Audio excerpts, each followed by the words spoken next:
नमस्कार शेतकरी बंधू आणि भगिनींनो, हे पाहू शकता आपण हत्ती गवत लावलेले. कवळं असताना शेरडा खात्यात आपल्या, आणि मोठं झाल्यानंतर एक आपल्याकडे गावरान आहे एक वासरू, त्यांना देतो आपण. हे अतिशय उत्तम प्रकारे खात्यात. ह्याची कुटी वगैरे आपण काहीच करत नाही, असं डायरेक्टली टाकतो.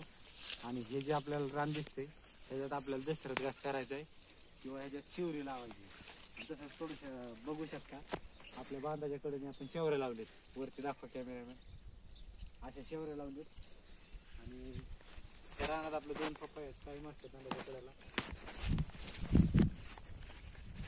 तिथं लसूण लावलेलं आहे. आणि तिथं एक वाफा राहिला होता, त्याच्यात मिळते का बघू शकता. आपण इथं मका पण लावलेली. मका शेळ्यात एकदम अतिशय असा उत्कृष्ट प्रकारे खात्यात. त्यांना अतिशय आवडतीचं खाणं असून तर मेथी घास आणि मका. हा आपला मेथी घास आहे. हा 3 शेरडा असल्यामुळे आपण कमी ठेवलेला आहे, पण कंटिन्यू त्यांना म्हणजे खायला रोज मेथी घास एक टाइम तरी पाहिजे. मित्रांनो, तसंच आपण इथं कडवाळ केलेलं आहे. ते कवळं असताना एकदम उत्कृष्ट प्रकारे खात्यात.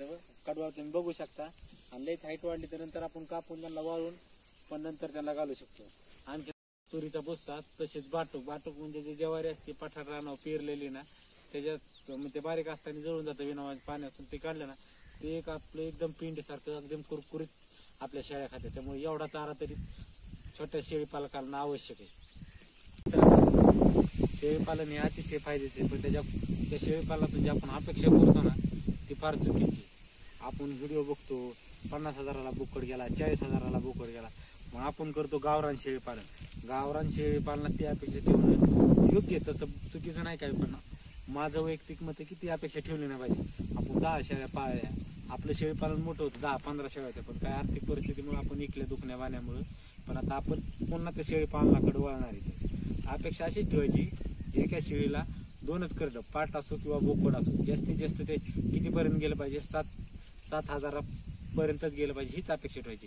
20,000, 30,000, 40,000 हे आपण लहान शेळी पालकांनी तरी अपेक्षा ठेवू नये. कारण आपण वर्ष 1.5 वर्ष ते बोकड सांभाळू शकत नाही.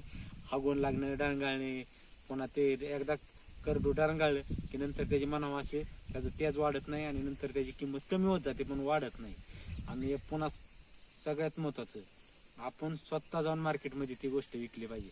जर आपण व्यापाऱ्यामार्फत विकत असू तर त्याच्यात आपला 100% 1,000 ते 2,000 रुपये तोटा होतो. आणि शेळीपालनात शेळ्या असल्यानंतर स्वतःच एक बिनू चांगल्या प्रकारचा पाहिजे. आता उगाच बोकड आपला बिनूल ठेवलाय म्हणून ठेवलाय, त्याला खाण्याचा यूज नाही, मग त्यांनी करडं पण चांगली होत नाहीत. आणि मग शेळीपालनात मग करडं नाही चांगली झाली की त्याची ग्रोथ पण चांगली होत नाही, वजन वाढत नाही. आणि बोकडे ऐकणं म्हणजे वजनावरच ऐकतात गावाकडे. वजन जितके तेवढं व्यापारी आपला कमराला हात लावणार त्या पद्धतीने त्याचं वजन घेतात मग घेतो.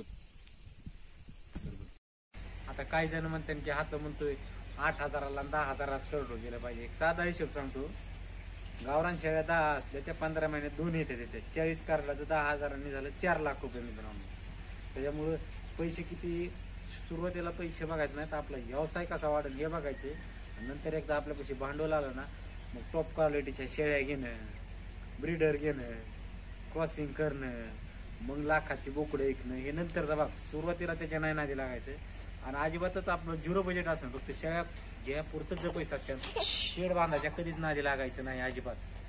बघा जास्त जाळीचं बंडल 2,500 ते 3,000पर्यंत लय खर्च करीत नाही बसायचा मित्रांनो शेळला. बघा अशी जाळी घ्यायची, 2,500 ते 3,000ला बंडल येतो.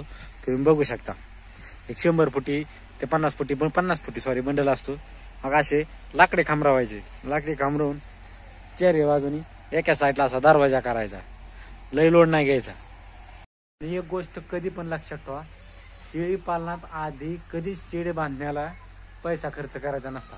हे जी शेड बघताय ना, त्यावेळेस आपल्याकडे 15 ते 20 शेळ्या होत्या, इन्कम सोर्स चांगला होता त्यावेळेस बांधलेले. तरी ह्याला 50-60 रुपये खर्च आला. हे दिसतंय बारीक, तरी तुम्हाला ह्याच्यातलं नियोजन दाखवतो. आता काही नाही बघा, हा जो कप्पा दिसतोय ना, हा कारढाणला केलेला आणि इकडे शेळ्या होत्या, टोटली सगळ्या शेळ्या. आणि इकडे आपण ह्या पडवीलाच आपण बारकाली जन्मलेली पिल्लांना झाप वगैरे करून ठेवायचो. पण आणखीन एक गोष्ट, शेळीपालन करत असताना ना, शेळ्यांबरोबर कधी पण गावरान कोंबड्या पाळीत राहायचो. कारण काय होतं, गोचिडे वगैरे सगळ्या कोंबड्या खाऊन घेतात. तुम्हाला दाखवतो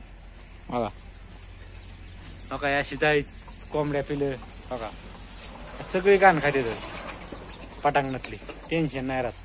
बघा तिकडे बघू शकता कोंबड्यात आपल्या शेळ्यांची क्वालिटी बघा, गावरानच आहे. पण हे बघा आपल्याकडे 3 शेळ्या आहेत, लई नाहीत, पण त्यांची क्वालिटी बघा गावरान आहेत, ओरिजिनल एकदम मजबूत. गाभण आहे शेळी. तिकडे बघा 3च आहेत. ह्यांना मका एक चारा आहे आपल्यापाशी बघा.